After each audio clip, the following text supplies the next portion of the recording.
This is the Whole Care Network.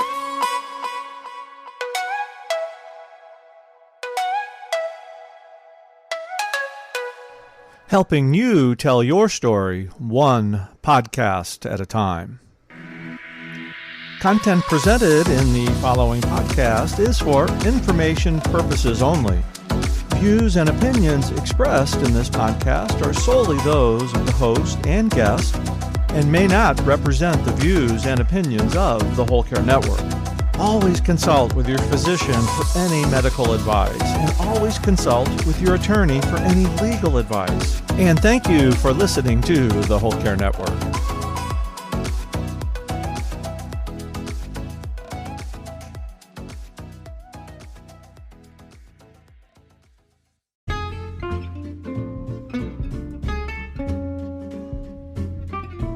Welcome to Island Treasures, a place for caregivers to hear encouragement from other caregivers who, by sharing their experiences, offer helpful information and resources for your caregiving journey. This podcast is brought to you by Alongside Caregiver Consulting, and I am your host and caregiver consultant, Alison Van Schie from beautiful Vancouver Island in British Columbia, Canada. I'm glad you're joining me today for a visit with a longtime friend of mine, as she shares her experiences as a caregiver for both of her parents, her dad, who lived with Parkinson's disease for 30 years, and now her mom, 94 years of age, who has been diagnosed with a seizure disorder and also has dementia. You'll hear how the diagnosis for her mom all started with a phone recording. And you will hear about her secret weapon, along with so many other insights from what she has learned throughout her caregiving journey. So without further ado, join me now as I welcome Grace Block. Welcome to the Island Treasures podcast, Grace. It is wonderful to have you as a guest. Thanks. It's good to be here. So Grace, if you wouldn't mind sharing your caregiving story, that would be a fantastic place to start today. Sounds good. My story is probably similar and yet different than lots of people that you've talked with, just because everybody's story is different. My first kind of foray into caregiving was when my dad actually was diagnosed with Parkinson's. So he was 50 and my mom cared for him for 30 years. And as an adult, I came alongside her and helped him until he died when he was 80. Mm-hmm. So I watched my mom be a caregiver and came alongside and sort of a co-caregiver. And then now mom, it's about 6 or 7 years ago where our journey really began. I'm the only kid in our family that's in the province, and mom and I are very close, spent a lot of time together, and we started seeing that she was having difficulty. And now when I look back, I think there were a lot of signs of her having difficulty probably 3 or 4 years before we actually became kind of alarmed. But she started forgetting things, and she started to have these little moments where she would just go blank in a conversation. And so we had a lot of trips to ER trying to figure out if she was having little strokes. Each time she would not remember anything that had happened the next day, but there was nothing conclusive. And then one day, a couple of years into the whole, as we look back, the whole adventure together, mom left me a phone message. And at that point, she was phoning me probably 15, 20 times a day. Oh my. Yeah. So I eventually got an iWatch or whatever, Apple Watch, so that I could get a vibration on my watch and head out in the hallway at work and have a little quick talk with her. But anyway, she sent me a message, and partway through the message, she went totally quiet. She dropped the phone and started to kind of smack her lips. And that was the end of the message. She then didn't remember having left me a message. So we went to medical clinic. I said, I don't know what this is, but listen. And he said, I think your mom's not having strokes. I think she has a seizure disorder. And that's probably why she's being so confused so often. And that began that. In the middle of that, we moved mom out of her house. which was a very big job. And we got her moved to a care home that had just assisted living. And then during that period of time, prior to her being started on seizure disorder meds, I lived basically at her suite. I had a little bed that I would push under, a mattress I'd push underneath her bed at night, because she would often be just so afraid because she was losing track of things. She'd have a seizure, she'd wake up and she didn't know what was real, what was not. And at one point, she left the care home on her own because it was, she had access to come and go as she pleased. And we found her in the parking lot talking to people in a vehicle. And that's when the second move took place, so that she could be in a place that we knew she'd be safe. And after that, she was given a medication, some medications that worked to help control the seizure disorder. And she had probably another 2 years with really pretty good health. And she needed to be in the care home. That was pretty obvious, but she was pretty with it. And we had good conversations. She was pretty much herself, just needed more help. And then it appears that the dementia began. And now this is another 3 years plus in. And Mom knows who I am. She can come out to my place. We can go places together with her little walker or with her wheelchair. But she does not remember anything from one moment to the next. So her questions to me are always, so what happens next? So what do I do? She just can't keep track of anything. And I say this in a loving way, because at a certain point when somebody is having more dementia and more disorientation, more poor memory, it can be really sad, right? You're losing by inches, you're losing the person that you knew.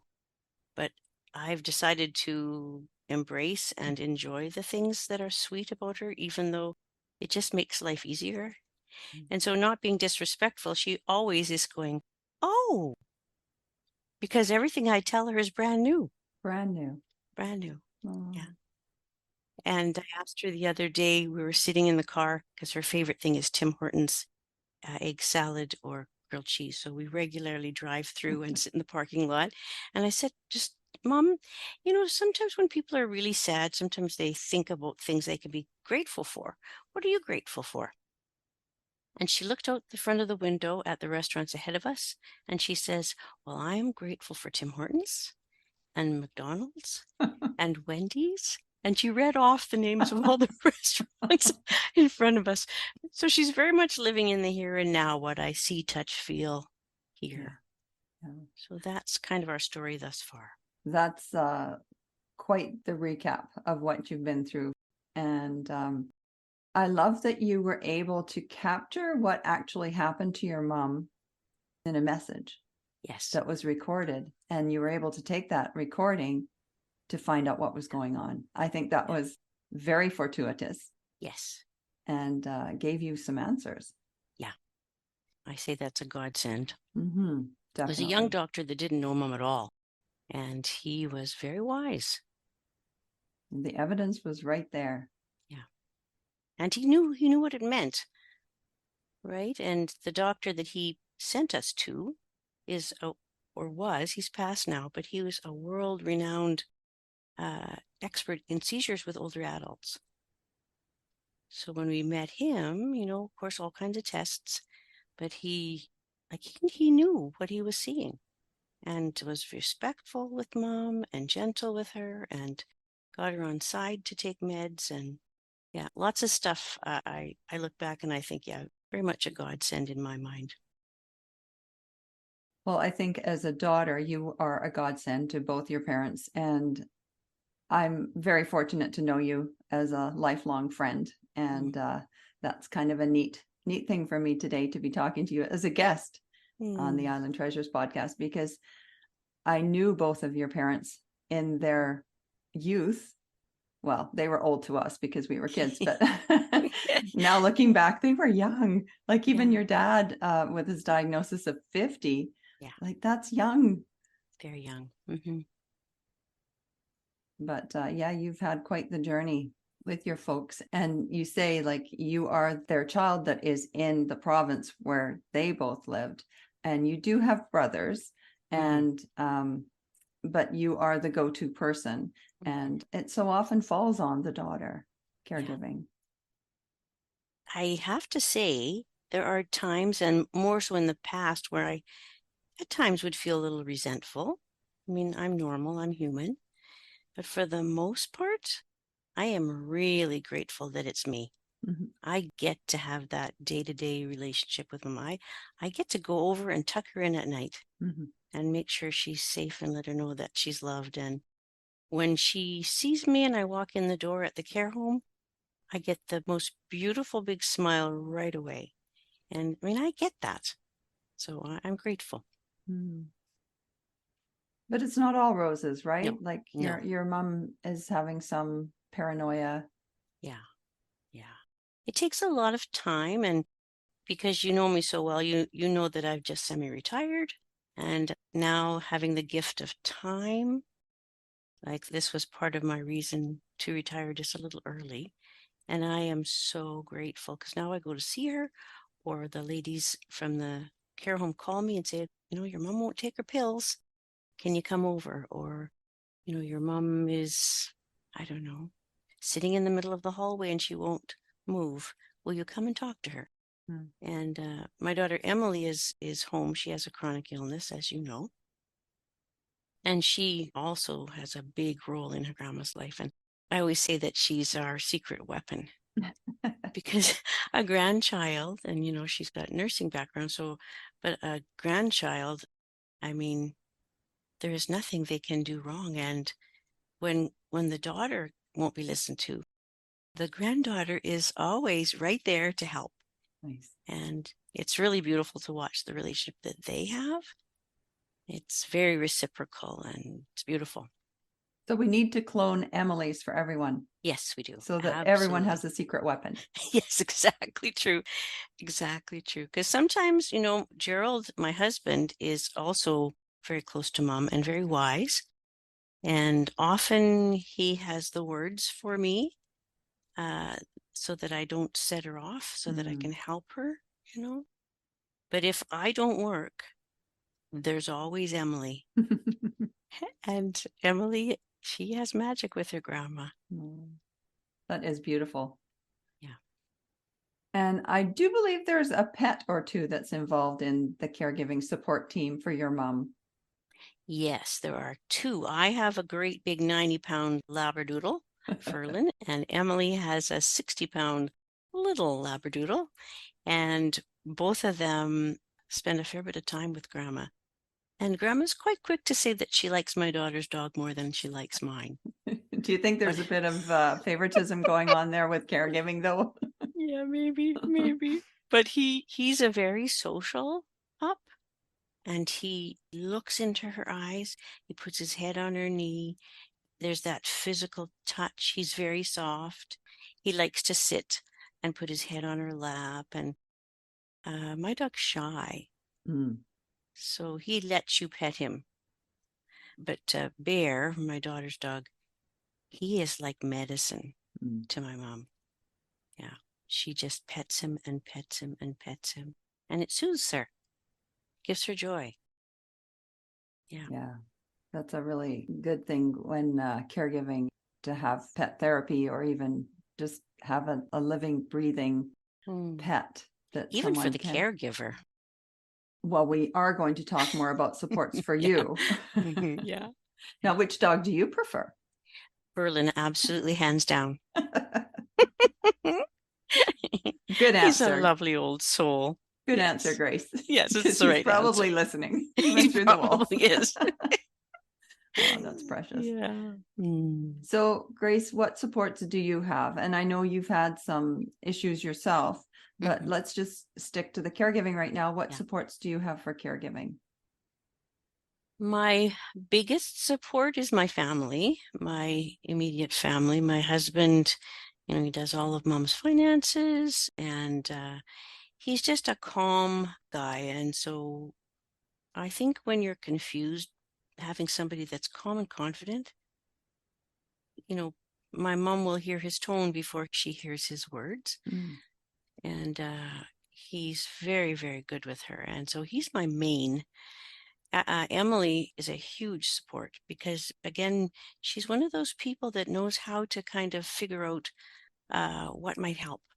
And being from a medical background, she knows about the different meds. So she's a very big help. And even just the fact that she loves her grandma, I mean, that's just a huge support for me. My brothers from a distance, they phone their mom. When they can, they come and spend time. They sometimes send packages of things to her.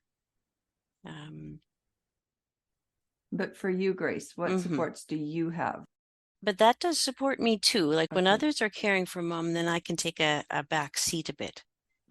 So when somebody comes to visit, like a brother, then I'm off. I'm off the clock and I feel like I can just breathe a little more.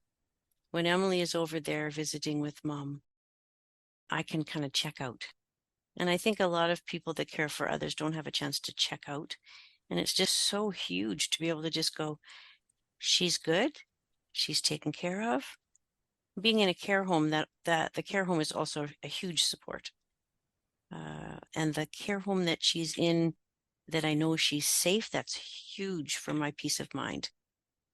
And my faith also is a big support to me. And I feel like I'm not in this on my own. I don't believe that God is magic, but I feel his presence and his care and his support.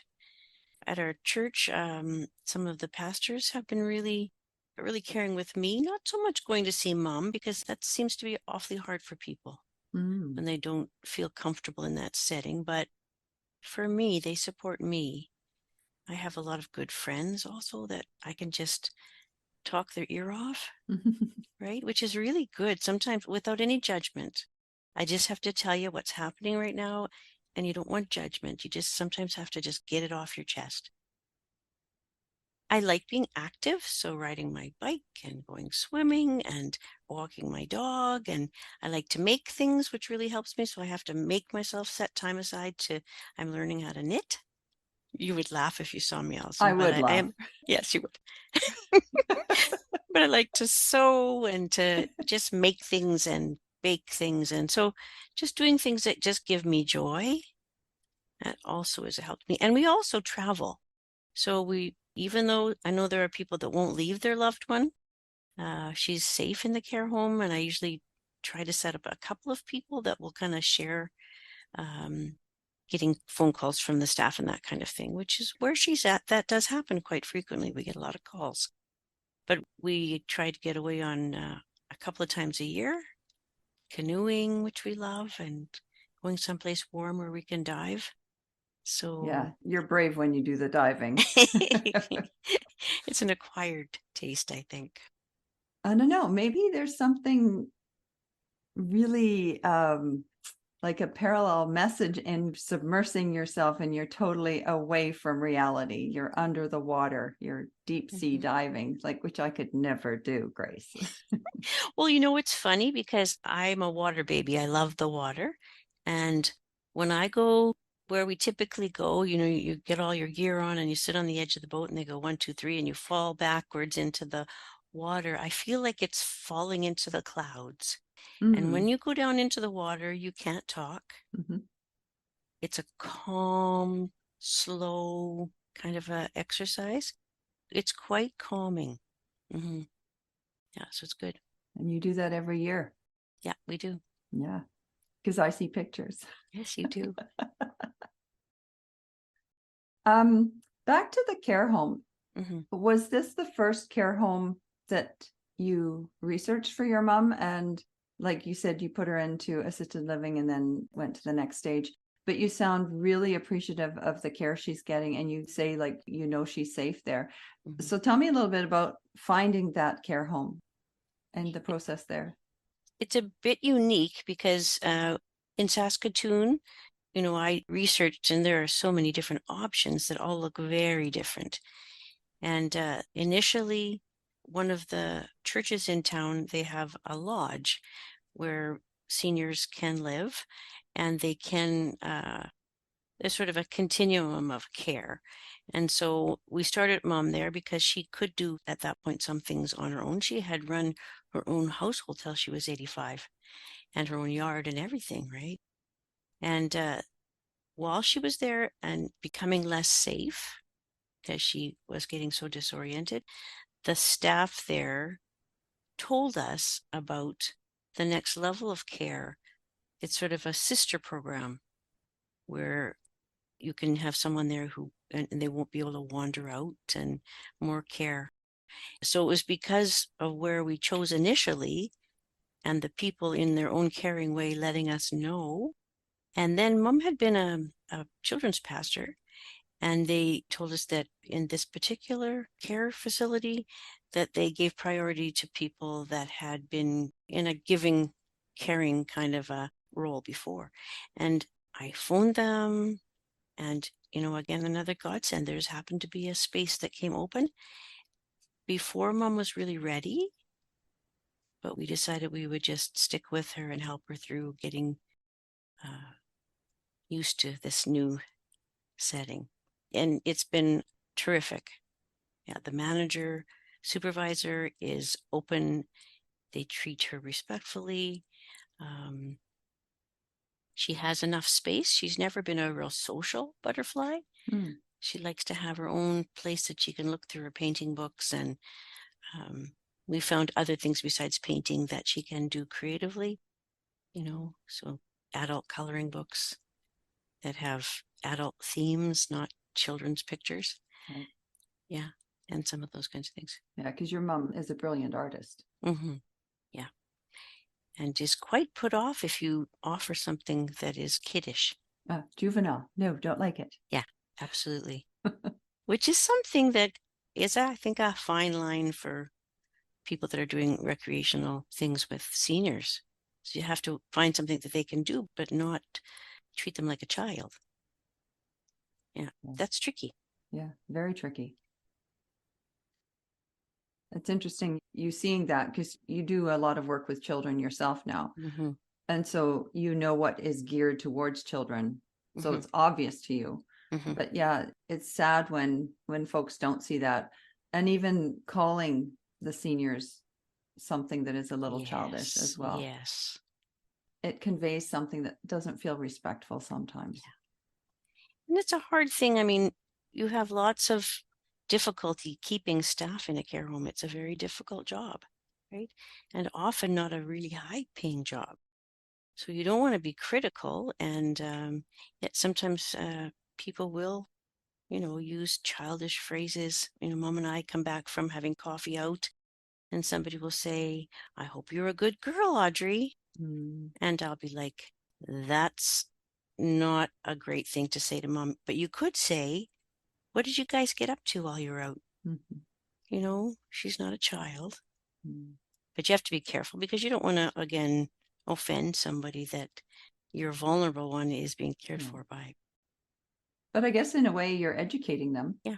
on what works best in communicating with your mom. Yeah, that's the goal. Yeah. Because I sure appreciate them, right? You do. And I'm sure you let them know. Yeah, we really try to. And it's amazing how few people do. Like even, little things at Christmas or remembering people's names and something about them so that they feel like we get to know them and care about them, respect them too. Because it's a pretty thankless job in lots of ways. It can be. Yeah, no, that's a valid point, because you want them to know your mom for who she is, and not to see them as just the care aide. Yeah. As someone who is investing time, effort, skill in your mom. Absolutely. And I think to remember too that, like, Mom always, as you remember, I'm sure, was very kind, very careful with her words, very gentle soul. And now with her dementia, she has no filter. She just says first thing that pops into her head. And sometimes I'll say, "Mom, you can't say that." And she'll say, "Well, why not?" It's something that, you're horrified that came out of their mouth, but it's not them, it's the disease.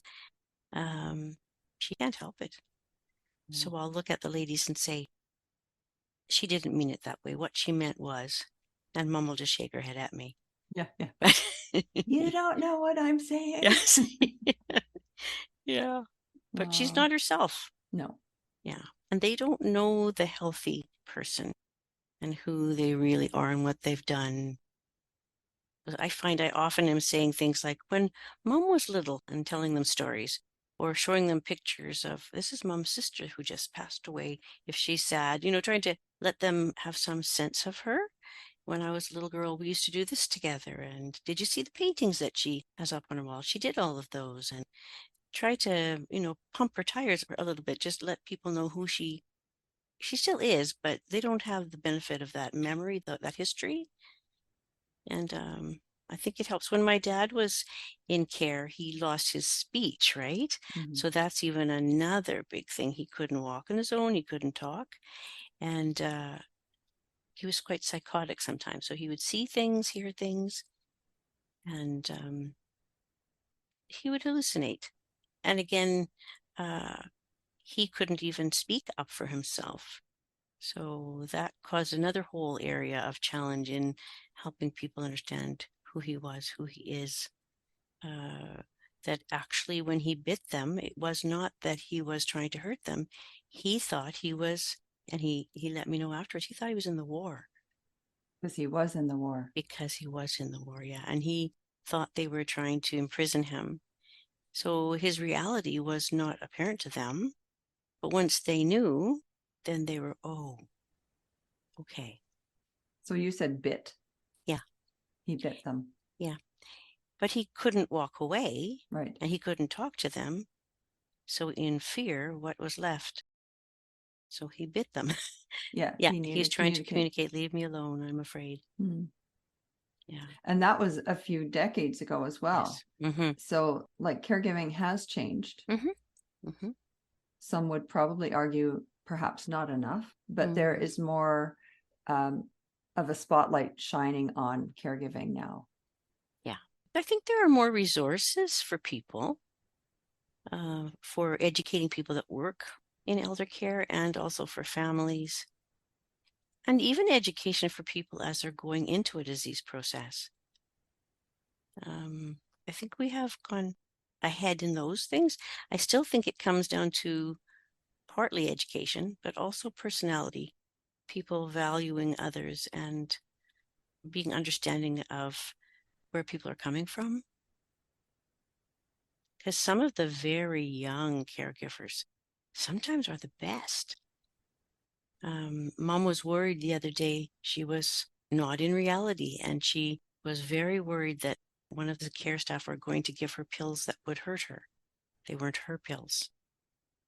And a lovely lady who's never done anything to Mom, but it was her state. And one of the young kids who's like, I don't know, 18 or 19, she said to Mom, where would you feel safe? Mm. And she said, in my suite. Well, let's go to your suite. So she took her to her suite. She said, I'm going to close the door so you're very safe. And then Mom took her pills. Right. And it wasn't, but maybe she has education from life. Maybe she had a grandparent or whatever, but I mean, she knew what to do. She knew the key was the feeling of safety. Yeah. And I think it often is. Yeah. Yeah. We all want to be safe. We do. Yeah. Safe and supported. Yeah. She met your mom where your mom was at, which was Exactly. really important. Mm-hmm. Yeah, no judgment, just she embraced Mom's reality and she helped her feel safe. Well, I think she pinpointed what the issue was. Yeah. The Absolutely. emotion was fear and a feeling of vulnerability, I think. Mm-hmm. She nailed it. Yeah. And really, the first woman didn't mean anything by it, but sometimes the terminology can be pretty negative. So the patient refused her medication. Well, she did, but she was fearful and she needed somebody to help her feel safe. And then, of course, she took her medication. So sometimes when I go over and she's having trouble taking her medication, it's just because she doesn't want to be told what to do. Mm. And so rather than making a big deal of it, I'll just sit beside her and fill up her glass of water. And as we're talking about something totally different, I'll just pass her a couple of pills and say, pop these two in. Yeah. And then she'll do that. And we'll talk about something else. And I'll put two more in her hands. And before we know, we're done. And there was no fight. Yeah. So, but you can totally set yourself up for a war if somebody's confused and wanting to be safe.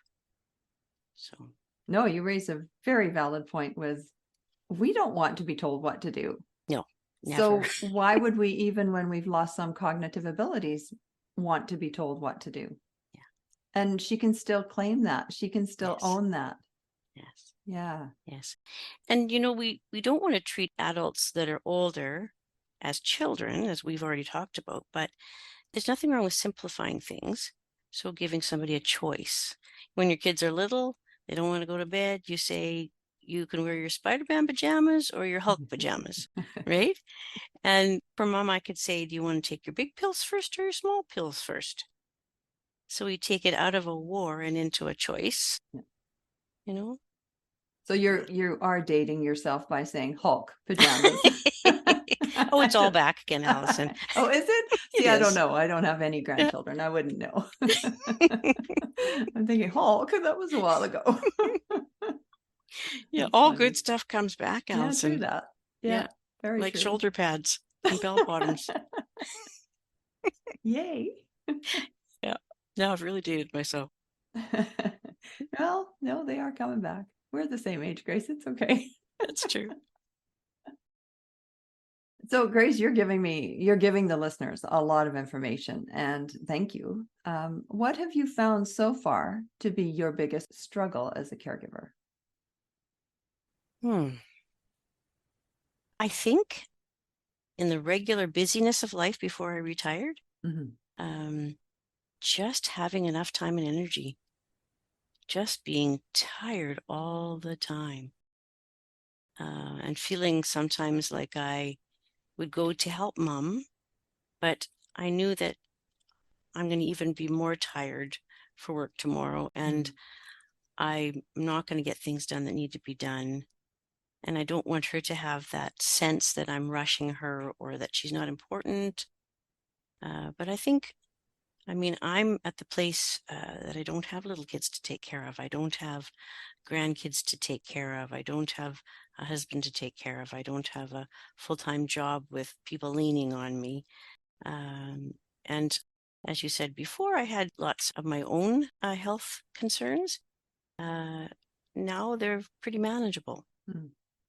So in the times when you have all of these other competing things going on in your life, I think having enough energy, I think that's a big one. Getting enough rest, getting a little bit of you time so that you have something more to give. I think that's probably the biggest challenge. Yeah. So how did you meet those challenges? Well, to be honest, sometimes I just put my nose down and forged ahead. And sometimes I was able to put, whether it's an exercise class that's just for me or a craft class that's just for me, time to go swimming at the pool just for me or go out with girlfriends just for me, and accepting help from others. As I said, Emily has lots of her own physical kind of challenges, chronic illness challenges. So it was hard initially for me to let her help me with Graham. But that has really also helped me. So you were actually caregiving for Emily as well. You were helping her through her very difficult challenges. And then you knew what her limitations were, and you found it really hard to allow her or welcome her to step up and help you as you were caregiving for your mom. Exactly. Because, always the mother, right? You don't want your kids to suffer. And if they're already suffering, as somebody is with a chronic illness, you don't want to push them further into suffering. You want to be able to lighten their load. But she's told me this many times, especially as she's gained a little more health, a little more health, a little more health. being with grandma and helping her grandma is really meaningful for her, right? She has a lot to offer that I don't have. And Yeah. look, if you hadn't let her step up to Mm. help, you wouldn't have known she was a magic weapon or a True. secret weapon. Yeah, I would not have known that she's my secret weapon. Yeah. Absolutely not. Yeah. And I think I was treating her as a child, Mm-hmm. and I needed to buck up and treat her as an adult and let her make her own decisions about whether she had energy that day or health that day to do things for Graham. Yeah. Your frame of reference was totally in the maternal. Yeah. I need to protect my daughter. Yeah. Yeah. Well, I knew you'd be honest in this conversation, and I'm just loving your wisdom, Grace. So you've been a caregiver for a very long time. Yes.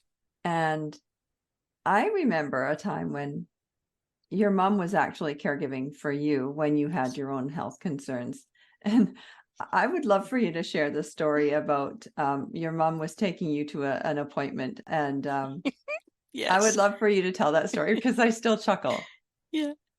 Just really briefly, I ended up with optic neuritis and loss of sight and lots of trouble with light. And so was housebound for a couple of years.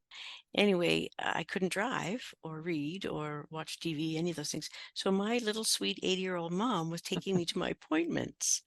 And God bless her, she's not the best driver, even at the best of times, but I had to get her to drive me places. And I'll never forget her driving me. And I said to her at one point, Mom, you got to turn left there. And she turns to me and she goes very quietly to me, I don't turn left. I don't make left turns. I remember being gobsmacked. There were things she did not do. She didn't go on freeways. She did not turn left. And many of them really, when you think about it, were things that kept her from accidents. Mm. So yeah, she drove me to my appointments. All on right-handed turns. Yes. Sometimes it took us a very long time to get to where we were going, but we always got there. And now I can say to her, she'll say, oh, I'm worried about you, Grace. I don't want you to get tired. And she is, forever a mother too. When I left her last night, tucked her in bed and left her, and she said to me, is the car parked close? Mm. I said, yeah.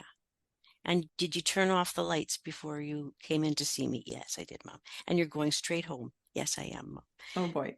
But, she is forever the mother. And I can say to her sometimes, yeah, Mom, when she's saying things like, I just am so worried that I'm going to wear you out, Grace.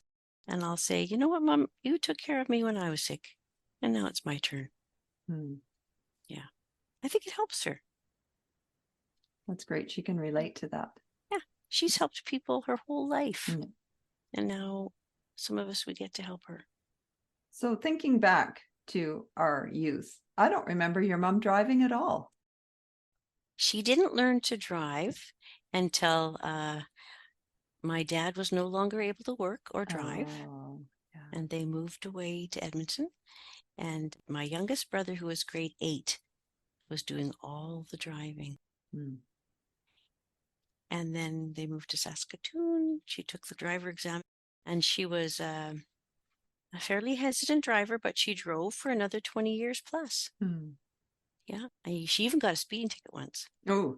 Yeah. She tells me when I tell that story, she says, no, that's not true, but it is very true.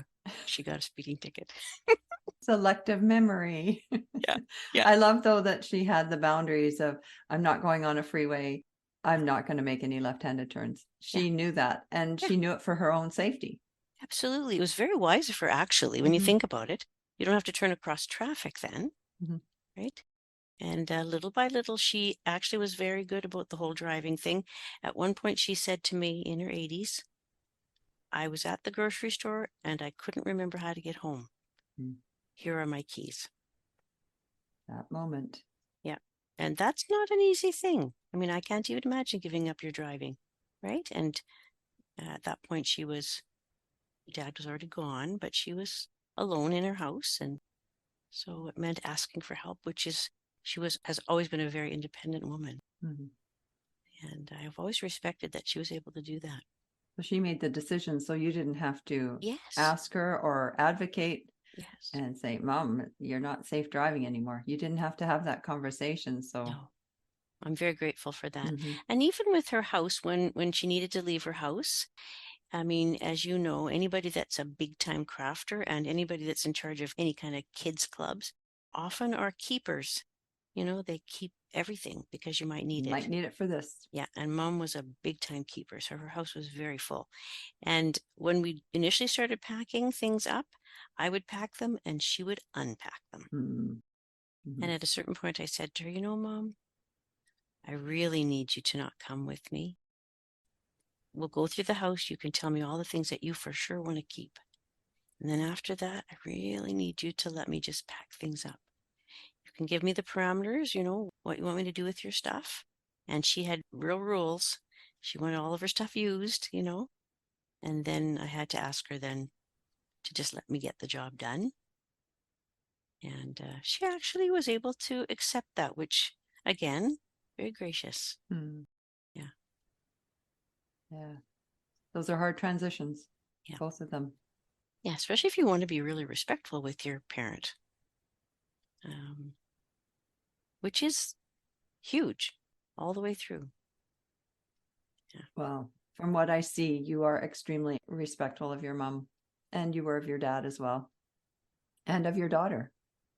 Yes. And I've told my kids when I am at that point that I can't be in my house, you need to find me a place where there are little kids and animals. Mhm.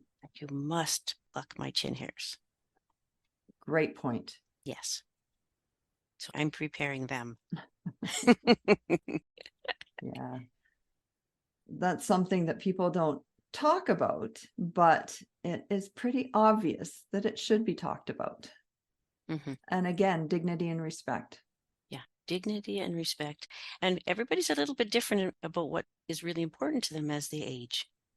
Right? And what their comfort level is. Yeah. But if you don't talk about those things, how do you know? Yeah. Oh, you need to talk in advance, which Yeah. is advanced care planning, which is so important. Mm-hmm. Yeah. Good for you for having those conversations. And because they make you vulnerable. Mm-hmm. Yeah. Well, you have to think about yourself as being mortal Mm-hmm. and be realistic about, yeah, this will also happen to me someday. And I mean, maybe not exactly the same as my mom or my dad, but we all know one thing for sure, we will all die. None of us gets a free card, but we can have a hand in what that might look like as we need more help. And I think it's worth those conversations. Is definitely worth those conversations. So, with caregiving, what was your most positive takeaway so far? I think sort of like what I said before, both with my dad and my mom, just the fact that they were close, they were in the same city. I moved as an adult to the same city. So I got to spend time with them. My kids got to know them. They built relationships with my kids. They spent time with my kids. And yeah, I got that. I feel like I'm very fortunate that I'm the one that, yeah, I have all those memories, right? Yeah, we're making new ones even now. You are making new ones. Yeah.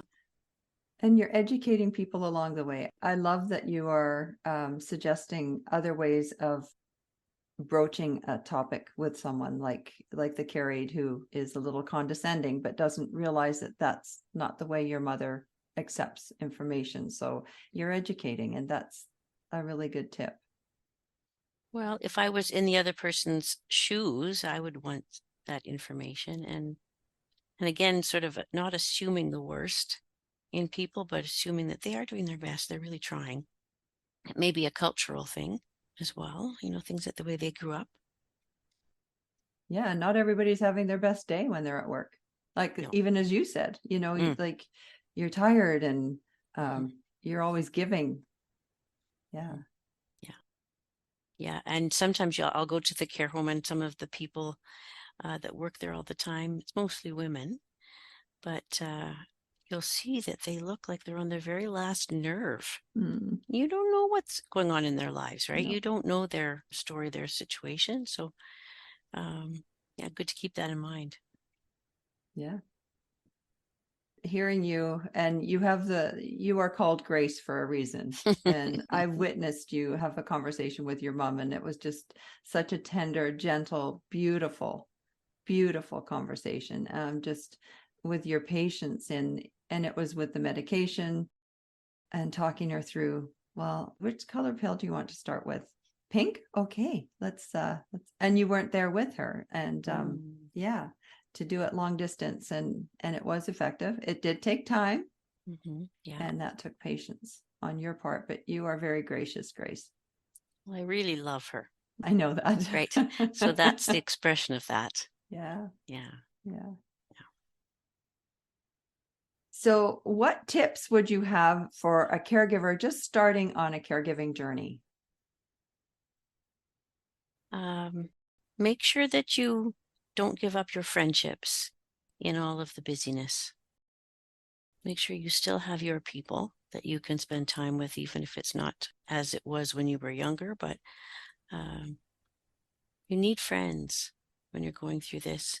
And as we said, people do pass away. And if your whole life is your mom, then how do you go forward when she's gone?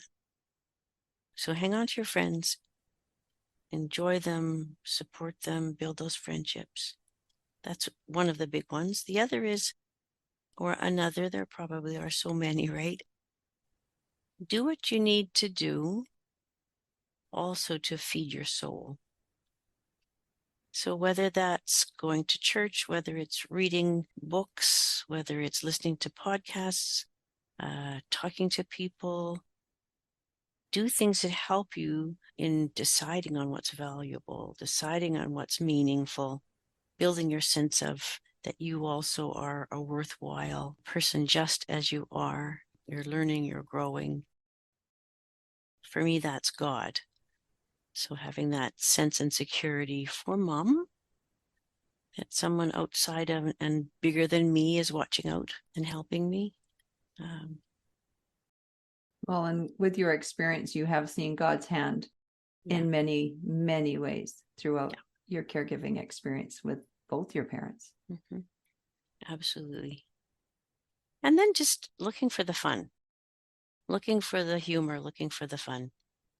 Mom will say something and we'll just have a good giggle, or I'll tell my kids, I got to tell you what grandma said today, and we have a good giggle, not at her expense, but, because we love her. And sometimes life is funny.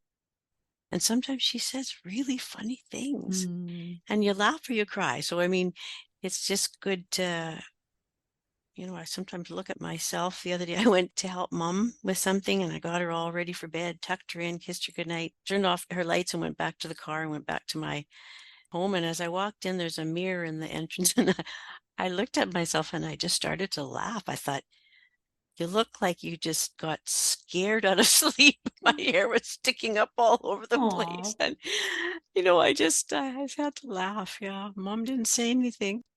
But yeah, sometimes the busyness of the day, it shows. And you got to just laugh. But well, to me, I just see that your priority was not your appearance. It was your mom and looking after your mom. That's what I take from that. And then you accomplished that. And when you got home, you had the moment where you could actually stop, pause, and look at your reflection in the mirror. Oh, no. The shirt was not inside out, but it might as well have been. No.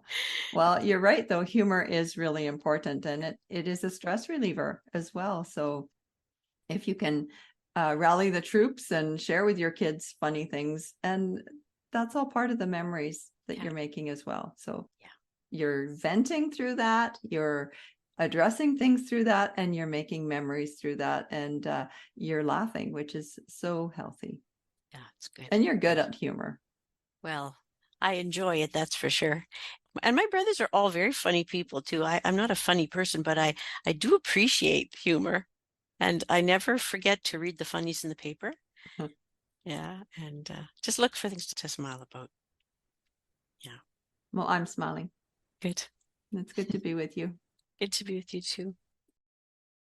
So do you want to share one final thought with our listeners? Well, I'm just thinking about, I'm sure people that have cared for someone with dementia, this has happened to them too. My mom, as I said, has no filter right now. Just whatever comes into your mind comes out of your mouth.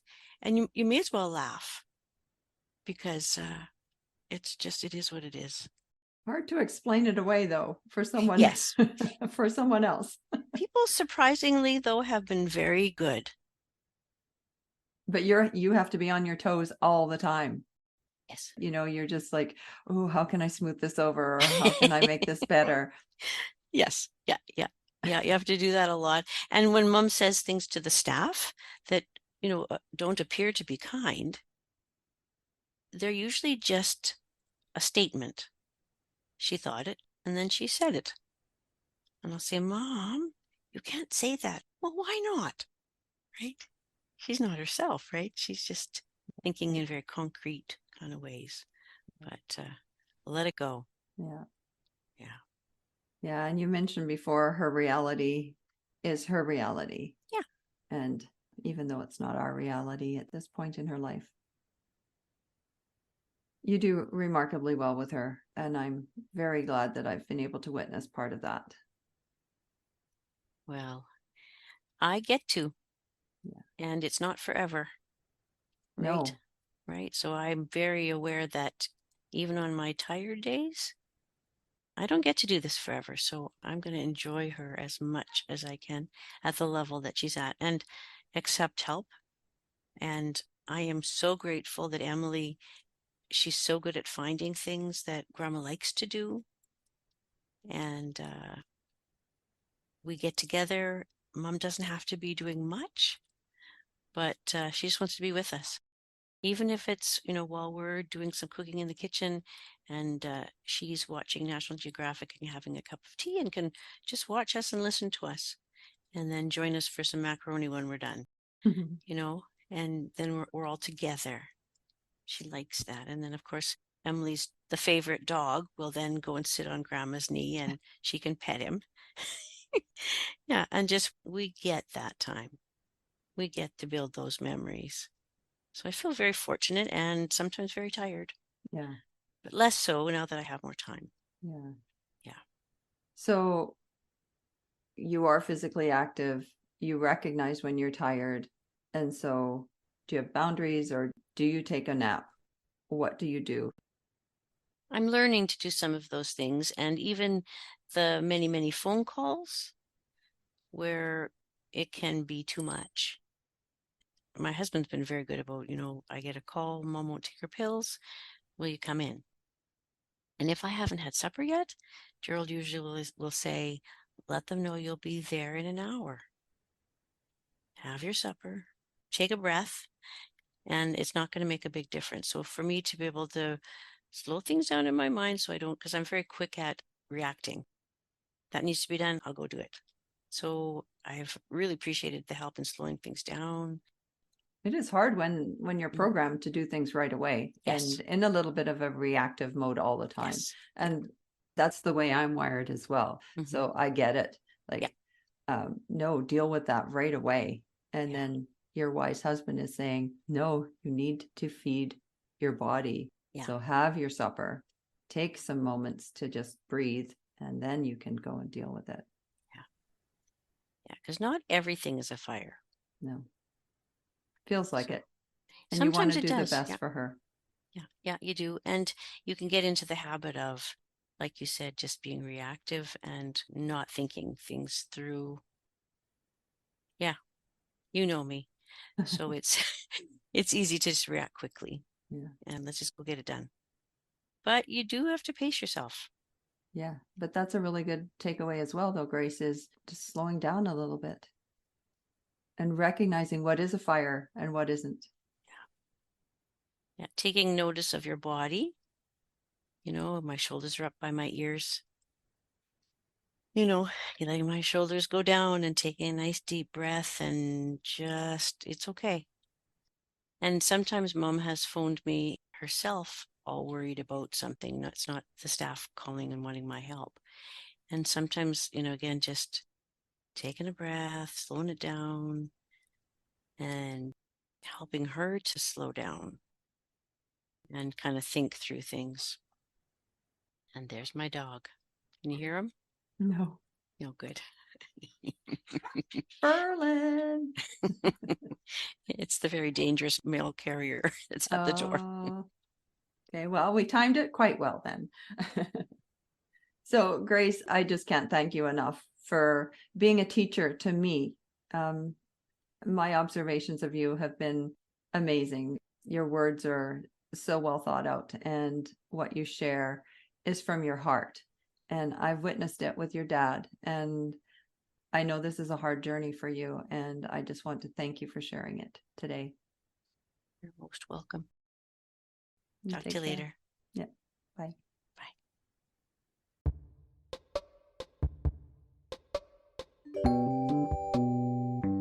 Don't you wish we all had a secret weapon like Emily? Someone who could reach our loved one in ways that we aren't able. But take heart. If we don't have an Emily, there are still ways we can feel supported. Grace suggested a few, such as to accept help, look for the fun, and laugh. And this may be extremely applicable when our loved one loses their filter, like Grace's mom does at times. Grace reminds us to read our body's signals so we can pace ourselves. And she also suggests we practice gratitude. We may not all be named Grace, but we can certainly try our best to be gracious. But as caregivers, this can be difficult at times, especially with ourselves. And so, if you find yourself in the midst of your own caregiving journey and need some supports, I invite you to tap into alongsidecaregiverconsulting.ca. If you'd like to share your story as a guest on the Island Treasures podcast, please contact me by email at alongsidecaregiverconsulting@shaw.ca. Thank you for tuning in today, and to Grace Block, thank you for your time, wisdom, and caregiving insights. If you don't want to miss future episodes, be sure to subscribe to the Island Treasures podcast. See you next episode. This is the Whole Care Network.